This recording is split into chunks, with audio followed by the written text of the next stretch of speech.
What about dairy? What are your thoughts on dairy?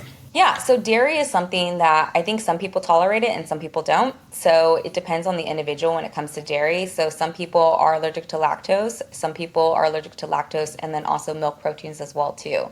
So it's important to incorporate dairy very much based on the individual and how they react to dairy. Some people will have clear symptoms of dairy intolerance. Some people have maybe latent symptoms of dairy intolerance. But I usually say if you're going to incorporate dairy, make sure that it's aged and fermented dairy. So it's dairy that's, has probiotics in it, has digestive enzymes in it, aged cheeses, aged cottage cheese, Greek yogurt. But then it also doesn't have added sugars as well too. So dairy is a high source of additives as well because they add a lot of extra sugar in it, especially the low fat options. When you take the fat out of dairy, it loses part of that palatability and that mouthfeel. And so they replace that fat with sugars.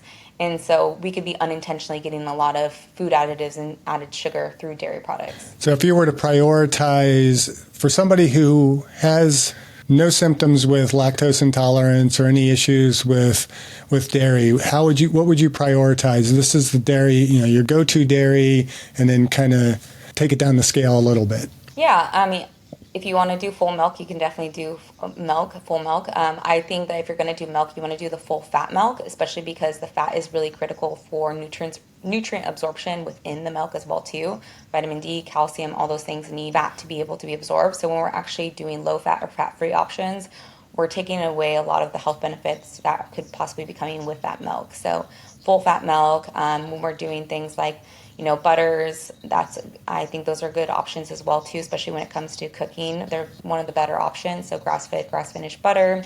And then also when we're looking at aged cheeses, so things like your hard cheeses like feta cheese, Gouda cheese, those type of things that naturally just have a really low to no lactose content from the aging process, but also are going to have more content of those digestive enzymes and those probiotics in those foods. And then also I think Greek yogurt's great as well too. It's a really high concentration of those probiotics that are going to help support gut health. And surprisingly too, whey protein is one of the highest concentrations of leucine. So leucine is a critical amino acid that triggers muscle protein synthesis and helps us build muscle. And so if you can tolerate whey is actually a great supplement to add in to help support muscle mass. I'm going to come back to leucine in a moment, so don't let me forget that. But have you ever tried skyr? I have not. Mm-mm. Skyr is like the Icelandic yogurt. It's similar to Greek yogurt. Generally has far fewer ingredients. It's a very specific bacteria that you have to use in order to ferment it.